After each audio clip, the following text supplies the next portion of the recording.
Sósimo, ya tenemos en videollamada al doctor Emilio Bizarretea Rosales, investigador, doctor en teoría crítica con estudios de posgrado profesionales y profesionales en administración pública y ciencias políticas, filosofía, derecho, relaciones internacionales y de estudios estratégicos y de seguridad nacional. Muy buen día, doctor Bizarretea. Muy buenos días. Muchas gracias, como siempre, Nancy y Sósimo, por esta oportunidad de conversar con ustedes y con su generoso auditorio. Doctor, preguntarle, sobre todo ahora que hemos visto muy activos a los funcionarios de México y de Estados Unidos en este plan de acción 2022-2024 del entendimiento bicentenario que buscará pues justamente hacer algunos operativos conjuntos para enfrentar a las organizaciones criminales, pues preguntarle cómo se encuentra México en esta materia, cuál es la expectativa para nuestro país respecto pues de esta aspiración de conseguir la paz y sobre todo de ir desmontando pues a estos grupos criminales que han tenido ya pues mucha relevancia a nivel nacional. Fíjese que el entendimiento bicentenario es una oportunidad para fortalecer la relación tanto entre Estados Unidos como entre México y entre ambos países. Y tiene que ver con una percepción de que algunos problemas son comunes y que algunos problemas demandan una visión más allá de la perspectiva interna de los países, tanto de Estados Unidos como de México. Esto, en principio, es fundamental porque permite darnos cuenta que del otro lado, la delincuencia organizada transnacional tiene también sus baluartes, sus estrategias, sus maneras de actuar y que en el manejo de su portafolio de actividades, pues tiende a socavar no solamente el tema de soberanías o de intereses nacionales o de objetivos nacionales en cada uno de los países, sino que pretende aprovechar a veces esta disparidad en términos de las estrategias domésticas para poder avanzar en los intereses que tienen estos grupos criminales. Entonces, el entendimiento bicentenario, este acuerdo reciente que se dio a conocer hace unos días, es el resultado de un trabajo de varias de las instancias de seguridad, Fuerzas Armadas, Relaciones Exteriores en México, y en particular por los acuerdos de alto nivel que se han venido sosteniendo desde las visitas y las llamadas, conversaciones con el presidente López Obrador y del lado estadounidense con el presidente Biden y la vicepresidenta Kamala. Entonces, parece ser que las autoridades estadounidenses, en particular las agencias que se encargan de este tipo de temas, han logrado coordinarse y han logrado establecer puntos de acuerdo con el gobierno mexicano, lo cual habrá que aplaudir, cuando menos en esta etapa de consolidación. Doctor Emilio Bizarretea, bueno, pues lo saluda Sósimo Camacho, sí. También queríamos preguntarle sobre si existe algún tipo de reconfiguración, usted como experto en seguridad nacional y observador desde hace tiempo el devenir del narcotráfico también en México, ¿observa algún tipo de reconfiguración, de reorganización del propio mapa del trasiego de drogas en México, de los propios cárteles? Bueno, hemos visto que se ha incorporado, de acuerdo con datos del propio Secretariado Ejecutivo del Sistema Nacional de Seguridad Pública, hemos visto que estados, por ejemplo, como Querétaro, que antes no tenía gran actividad en el trasiego de drogas, o al menos no se conocía, bueno, pues ahora presentan altos índices también. ¿Observa usted algún tipo de reconfiguración del narcotráfico en México durante el actual sexenio? Sí, fíjese que ha ocurrido esto, Sósimo, en gran medida. En este momento, más allá del señalamiento que hizo el Comando Norte de Estados Unidos sobre una pérdida de soberanía, de control del territorio nacional por parte de las autoridades en la materia de seguridad, sobre todo, ese dato que abarcaba la tercera parte de nuestro territorio nacional, después de la de lo que podríamos denominar del conocimiento de los eventos ocurridos en algunas de las elecciones del año pasado, se logró observar una consideración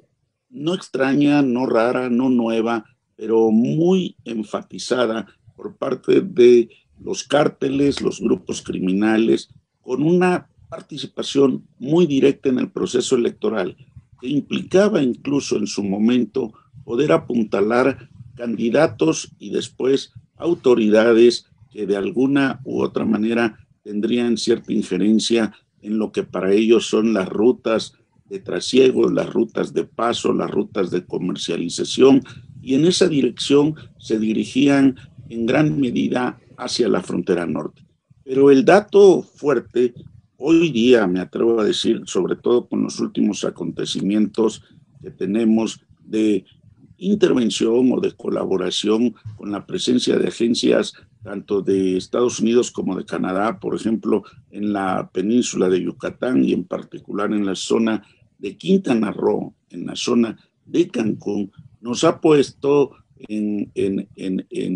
un semáforo más que amarillo, rojo, porque el tipo de actividades que se están generando va más allá del trasiego, de la comercialización de drogas, sino que el nivel de violencia ya se incrementó y aquellos otrora entidades que no tenían, digámoslo, una presencia muy activa, muy violenta de la delincuencia, en este momento ya lo hemos perdido. Si a eso le agregamos lo que en alguna medida se había desprendido por la presión electoral del proceso en los 15 estados del año pasado, nos vamos a dar cuenta que hay una ruta de riesgo, sobre todo con las nuevas autoridades, donde, y lo quiero decir con mucho respeto, pero también con el cuidado que implica ello, pareciera ser que las autoridades locales tienen una vinculación cercana a algunos de los cárteles, y esto pone en riesgo a la sociedad en una especie de estado de indefensión, en donde el Estado de Derecho está sucumbiendo ya no paulativamente, de una manera muy fuerte y que demanda en gran medida la intervención de las autoridades. Estados Unidos ya se dio cuenta de ello y, lo debo decir, parte de este acuerdo reciente, parte de estas 101 acciones que se están manifestando en distintos temas, pero en particular en la seguridad, conllevan esa impresión y esa necesidad en donde los estadounidenses, para bien o para mal, van a tener que intervenir en colaboración con el gobierno mexicano. Doctor, ya tenemos un antecedente de esta colaboración con este operativo Código Negro que buscaba, pues de alguna manera ir desmantelando al cártel Jalisco Nueva Generación. De acuerdo con los análisis que tiene más recientes, ¿qué tanto estaría resultando efectivo, por ejemplo, este operativo? También entendiendo que Jalisco Nueva Generación a últimas fechas pues se ha convertido en el grupo criminal más importante del país, incluso de alguna manera desplazando a sus principales rivales, que son el cártel de Sinaloa, que con esta extradición de Joaquín Guzmán Loera alias El Chapo a Estados Unidos, pues ha enfrentado reacomodos al interior de esta propia organización criminal y al mismo tiempo una ofensiva de parte de Jalisco Nueva Generación muy importante para tratar de apoderarse de los territorios donde tendría control en el pasado el cártel de Sinaloa. ¿Qué podríamos tener, digamos, como de análisis respecto de este primer operativo conjunto que no forma parte de estos nuevos lineamientos, pero que sí es un antecedente importante de la cooperación binacional? Es sumamente importante esta colaboración por una consideración, vamos a denominarle, de elementos tecnológicos en donde la vanguardia que representa a Estados Unidos para el seguimiento y de alguna manera el posicionamiento logístico de las operaciones que se tengan ya abiertamente, no solamente vamos a denominarle en zonas rurales, sino en zonas urbanas, facilita un poco la cobertura de los delincuentes, pero las operaciones que se han establecido desde aquella ya muy antigua, que ustedes recordarán de la administración pasada de Tepic, que de alguna manera entró en un movimiento de práctica en medios urbanos. En la intervención en aquella ocasión fue por parte de la Secretaría de Marina Armada de México. Esto nos daba de alguna forma, una serie de indicios en los que este código negro que se ha aplicado en Jalisco ha resultado, creo yo, muy importante en términos de la operación, no solamente militar, sino de la colaboración entre algunas de las instancias que están ahí. Pero ¿qué es lo que nos está, de alguna o de otra manera, mostrando esta situación que estamos viviendo, sobre todo de los últimos 3 meses hacia acá?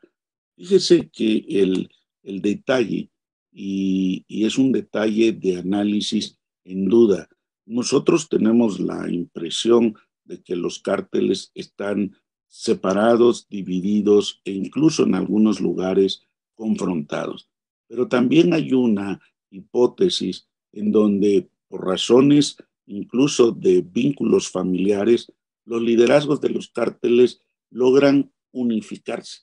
Y esto, ante la intervención estadounidense, están viendo un enemigo común. Da la impresión de que sí tienen más temor a la presencia de agentes estadounidenses en territorio nacional que a la presencia incluso de Fuerzas Armadas en los operativos cotidianos. Esta situación, debo comentarla con sumo cuidado, no es homogénea aún en términos de lo que perciben las Fuerzas Armadas o los representantes que tienen que decidir, tomar decisiones cotidianas sobre el seguimiento y el combate al narcotráfico. No está totalmente homogeneizada. Sin embargo, es una hipótesis muy fuerte de que en última instancia, lo que antes veíamos, que un cártel denunciaba a elementos de otro cártel para tratar de señalar sus ventajas en campo, en las plazas, en los operativos que tenían en contra, hoy no se visualiza de esa manera. Pareciera ser que, por lo contrario, existe una especie de colaboración entre ellos para tratar de mantener el control de las plazas. Y cuando alguien no está logrando tener los controles con la autoridad local, en su momento puede ser lo que antaño han realizado en otras partes del mundo, se prestan los controles que un cártel o que un grupo criminal controla a otro y de alguna manera se da esta especie de arrendamiento. Es una situación no novedosa, insisto, pero que está resaltando ante esto que usted ha mencionado. El temor por la delincuencia organizada de que intervengan los Estados Unidos, ustedes lo saben, lo comentábamos en alguna otra ocasión, está vinculado a una solicitud directa de entrega por la vía de la extradición de 4 objetivos que se habían cumplido el día 31 de enero, el último día de enero, que era la demanda fuerte por parte de las instancias estadounidenses de que el gobierno mexicano les entregara o al Mencho, o al Mayo, o a Caro Quintero, o a Ovidio, o a otros de sus hermanos. Esto no ha ocurrido, se han generado operaciones, pero ha intensificado ya este intercambio que usted bien menciona y que aun cuando este código negro que se ha implementado en alguna región podría ser un modelo en términos no solo de intercambio de inteligencia, sino ya de operaciones en campo, que puede tener una serie de consecuencias que no hemos medido aún, pero que ya se dejan entrever en este entendimiento bicentenario. Insisto mucho en ello porque el tema de la seguridad es el tema central. Sí, doctor Emilio Bizarretea, Rosales, experto en seguridad nacional, catedrático de la Facultad de Ciencias Políticas y Sociales de la UNAM y del Centro de Estudios Superiores Navales de la Secretaría de Marina. Bueno, pues también preguntarle sobre si es que ha tenido ya algún tipo de incidencia la política actual para enfrentar al narcotráfico, porque bueno, pues venimos de una política en la que prácticamente lo primordial y probablemente lo único era, bueno, pues enfrentarlos por la vía armada de manera directa. Hoy, bueno, pues se ha dicho que eso ha pasado a segundo término, si bien de manera natural tiene que seguir ahí, porque los cárteles ahí están cometiendo delitos y habrá tiempo en el que también se tengan que enfrentar a las Fuerzas Armadas, como ha ocurrido. Pero bueno, pues ahora se ha dicho que se ha privilegiado el congelamiento de activos. Hemos visto algunas cifras que han presentado importantes en materia de congelamiento de activos del cártel Jalisco Nueva Generación. Y también, bueno, pues han dicho que los programas sociales deben de tener algún tipo de incidencia para quitarles ese ejército prácticamente industrial de reserva que tenían ahí los cárteles a su disposición, sobre todo en las zonas rurales. ¿Podríamos nosotros señalar o vislumbrar algún tipo ya de resultado en este cambio de estrategia? Se lo pregunto porque, bueno, pues las cifras señalan que sí hay una menor comisión de este tipo de delitos, de acuerdo con las cifras del Secretario Ejecutivo del Sistema Nacional de Seguridad Pública, hay una menor comisión. Sin embargo, lo que apenas de manera marginal va bajando es la violencia, es decir, los asesinatos, pero todavía no se refleja, digamos, ahí, bueno, pues esta nueva política. ¿Qué es lo que nos puede comentar usted al respecto? Vea usted que en alguna medida hay ciertas modificaciones, Sósimo, y esto es en términos de la tendencia. La acción que un gobierno tiene es difundir de manera directa y automática cuando hay alguna disminución de este tipo de actividades o de incidencia delictiva. Eso es bueno, porque tratan de transmitir una imagen hacia la sociedad de que están actuando y se están obteniendo muy buenos resultados. Pero la verdad, estos temas en cuestión no solamente de los delitos propiamente dichos, sino en las percepciones de confianza, de estabilidad, de tranquilidad que la sociedad demanda, no logra ser de un día para otro.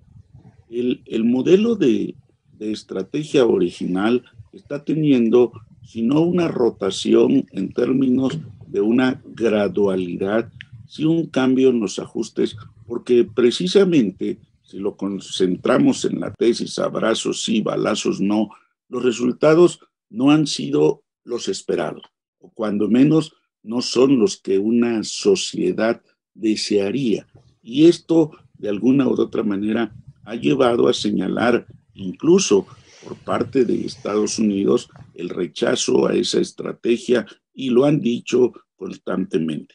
En este sentido, qué bueno que disminuyeran los delitos. Nadie desea estar en esa situación, y menos quienes viven en las zonas calientes donde se da la confrontación. Aunque digamos que es una confrontación entre los propios grupos, que insisto, es una hipótesis que habría que cuidar, porque a veces no tenemos la certeza de que sea ello, sino más bien pareciera ser que hay desajustes en las cadenas de mando de la delincuencia organizada, y bueno, se generan este tipo de conflictos. Lo que sí estamos observando, y esto sí hay que decirlo, es que ante lo que podríamos denominar una ligera caída, echamos a andar otra serie de estrategias en paralelo que para la perspectiva de la seguridad o la inseguridad debe ser integral. O sea, no solamente es la necesidad de atender los ingresos, la idea del dinero, la hipótesis, sigamos la pista del dinero, porque ocurre que tiene tanta variedad este tipo de datos de poder congelar o intervenir en las cuentas bancarias que manejan los delincuentes, que mire, en este momento el tema tanto de las remesas como las tarjetas del bienestar que se han entregado, pareciera ser que ha sido una contribución para el fondo remanente que la delincuencia organizada utiliza. Es un tema que se ha iniciado una investigación reciente desde las áreas de las instancias de inteligencia y obviamente de las operaciones militares. pero es insuficiente. Este cambio que se dio en términos de la salida de Santiago Nieto y la llegada de Pablo Gómez en la UIF, bueno, en realidad no ha modificado lo que quisiéramos que estuviera. El tratamiento que se le ha dado aquí sí a este modelo de trabajo, de actividad, lamentablemente sigue siendo o estando anquilosado. ¿Por qué razón? Porque la departamentalización o la compartimentación que solamente se hace adentro de las instancias no ha logrado crecer en una gran coordinación en la que se tuvieran con claridad cómo se mueven los activos de la delincuencia organizada. Este modelo, con este acuerdo, insisto, marca una ruta que habrá que esperar sus resultados. Los resultados tendrían que ser inmediatos, pero normalmente cuando es una relación bilateral tenemos el equivalente a lo que se hace para valorar un gobierno sexenal, 100 días. Es decir, la valoración en 100 días de cómo avanzamos, cómo nos detenemos, qué hacemos bien, qué no hacemos bien, en general en este nuevo entendimiento bicentenario. Contexto del entendimiento bicentenario, preguntarle pues qué le toca a Estados Unidos, porque siempre vemos como hacia el lado mexicano, por supuesto es lo que más nos importa, que se pacifique nuestro país, pero bueno, de Estados Unidos vienen las armas y no solamente eso, sino que es el principal consumidor de drogas, es el gran mercado de las drogas ilegales. En ese sentido, ¿qué le tocaría a Estados Unidos? Porque siempre que haya demanda, una demanda, además hay que mencionarlo, pues muy importante, de estas drogas ilícitas, pues habrá una oferta, y en este caso pues México es el vecino, digamos, donde naturalmente se desarrolla esta actividad criminal, sea como un paso o como un proveedor a últimas fechas pues de toda esta drogas ilícitas y sobre todo sintéticas. Es correcto, Nancy, y la posición de nosotros desde México es hacer entender, comprender y comprometer a las instancias estadounidenses para que valoren este tipo de relación que se da. En el caso específico, en el entendimiento, y hay que decirlo también, lo que se amplía es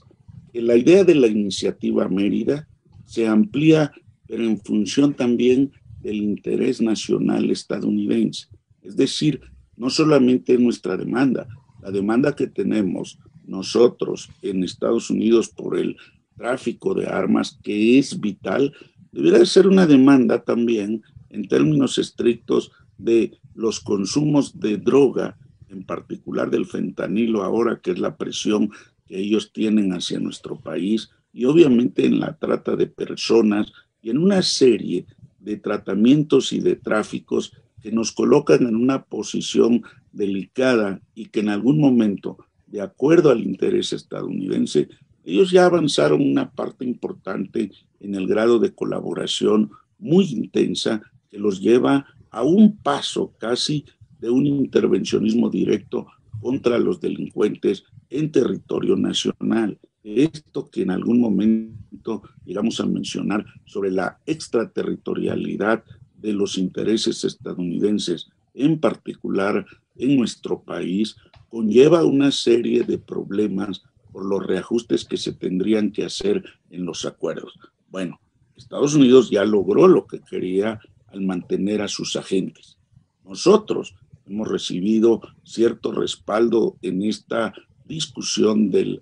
tráfico de armas, incluso con autoridades locales estadounidenses y un poco con la simpatía del propio gobierno Biden, porque quienes están involucrados en la compra-venta de armas y el tráfico que se dirige hacia nuestro país tienen una vinculación estrecha con el Partido Republicano en gran medida. Y eso, en el esquema que ellos tienen, les permite de alguna manera soportar, señalar, no sé, no estoy tan convencido aún de que logren controlar, pero yo creo que uno de los alcances que podemos de alguna o de otra manera obtener, ya casi logrado, es que se llame la atención en este tema y se procure tomar en la línea de compra-venta, bueno, hasta en la línea de producción, el control de este armamento en el caso específico del tráfico a México. Es muy difícil que esto prospere como quisiéramos nosotros. Sin embargo, hay que decirlo, se ha visto con simpatía tanto por el gobierno Biden como por autoridades locales, como por otros países, incluidos en su momento Alemania y Francia, por los intereses que ellos tienen en la compra-venta de armamento de mayor alcance. Y en el caso nuestro, insisto mucho en ello, es vital para entender este trasiego, este tráfico de armas que genera este daño. Desde luego, insisto mucho en ello, el acuerdo ayuda. No sabemos aún el beneficio, si será recíproco, común o solo y sencillamente, como ya lograron ellos, acceder a de alguna u otra manera la liberación que se había hecho de los agentes de inteligencia, de investigación, de las distintas agencias que había, y en este momento casi se ha liberalizado ese tipo de intercambio. Sí, doctor. Bueno, pues usted ya nos comentaba acerca de esta especie de cierre de filas, esta hipótesis de este cierre de filas entre grupos del narcotráfico en México, donde ya nos están incluso denunciando de una suerte de protección, digamos que entre ellos, pero venimos de unos sexenios en los que se pulverizaron mucho estas organizaciones y llegaron a ser muchísimas organizaciones, prácticamente el caso, por ejemplo, emblemático de los Beltrán Leiva, cómo se atomizaron y bueno, pues generaron mucha violencia. Hoy vemos la hegemonización de dos cárteles encabezados por Jalisco Nueva Generación y el cártel de Sinaloa. ¿Cree que se está transitando en el mundo de las drogas en México precisamente hacia la vuelta a dos cárteles fuertes, grandes, o seguiremos con este modelo de pulverización de muchos grupos que operan en el territorio nacional? Sí, vea, Sosimo, en una perspectiva más o menos histórica de largo plazo aquí. Usted recordará, y creo que usted lo llegó a mencionar en algún momento, cuando estaba la administración del presidente Salinas, había un predominio de tres grandes grupos, el del Golfo, el del Pacífico y el del Centro, que marcaban estas rutas. Algunos acuerdos o decisiones tomadas por esa administración, imagínese usted el territorio nacional que estaba circunscrito en estos tres grandes grupos y de pronto, ¿sí?, es atravesado por dos líneas, ¿sí?, que venían de la división de Tamaulipas, Veracruz, del parte del Golfo, hacia el Pacífico y que alcanzaba en gran medida hasta la zona de Nayarit, Sinaloa. Esa línea fue una de las líneas imaginarias. La otra línea era en el alcance entre Tabasco, Veracruz, hacia la zona casi entre Chiapas y Oaxaca, si no mal recuerdo. Esas dos líneas, trazadas por la defensa en su momento, generaron una, si no pulverización, sí una atomización de los tres grandes grupos, generando 9 grupos. Esos 9 grupos con el tiempo se fueron expandiendo y hasta nuestros días tenemos el registro de más de 35 grupos con cierta presencia regional, unos más nacional o unos más fuertes, que son los que usted ha mencionado, el cártel Jalisco, el cártel de Sinaloa y alguna otra de sus vertientes del cártel del noreste. Pero el dato que en este momento hay, en efecto, pareciera ser un movimiento pendular de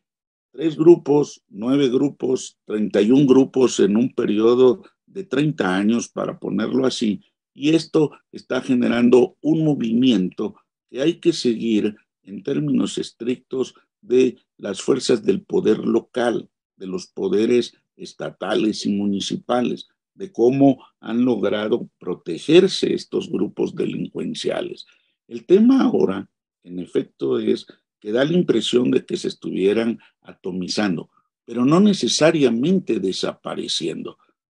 Quizás en el caso, vamos a denominar, de Guerrero, la zona de Michoacán y la zona de Colima, para poner un espacio concreto, hemos visto que estos grupos se reproducen,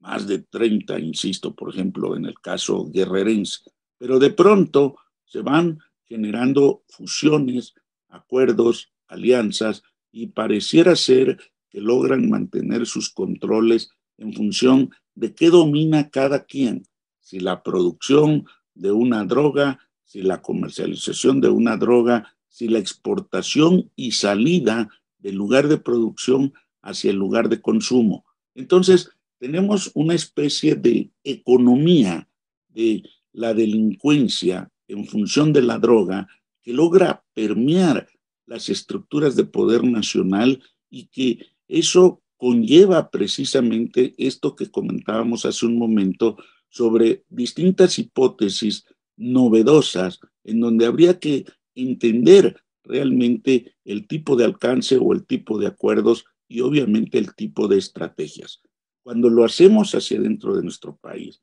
que es fundamental analizarlo, estudiarlo y difundirlo, de pronto nos damos cuenta que hay una perspectiva con sus particulares intereses desde Estados Unidos que nos puede ayudar a enfocar ciertos temas que obviamente a ellos les interesa también en función de los controles que tienen, pero esto se expande. Esto que comentábamos hace un momento, alcanza el sistema financiero, alcanza el sistema de inteligencia financiero, alcanza las operaciones de los programas sociales, los vínculos que se tienen con los grupos de la sociedad y los gobiernos locales, incluyendo ahí hasta el gobierno federal. Entonces, es una temática que se vuelve compleja no solamente por la amplitud del portafolio de actividades que la misma oferta y demanda de droga está generando en ambos países. Entonces, es un tema que requiere,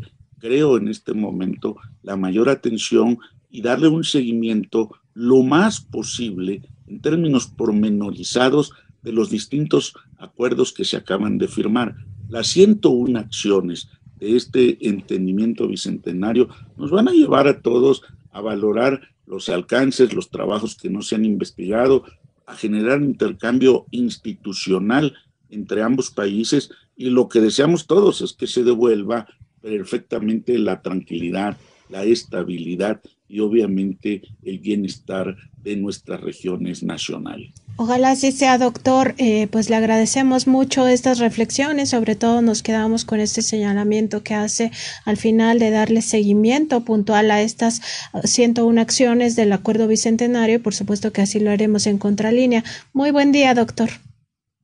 Muchas gracias, Nancy, Sósimo, por la oportunidad de siempre. Un placer. Gracias, doctor. Buenos días.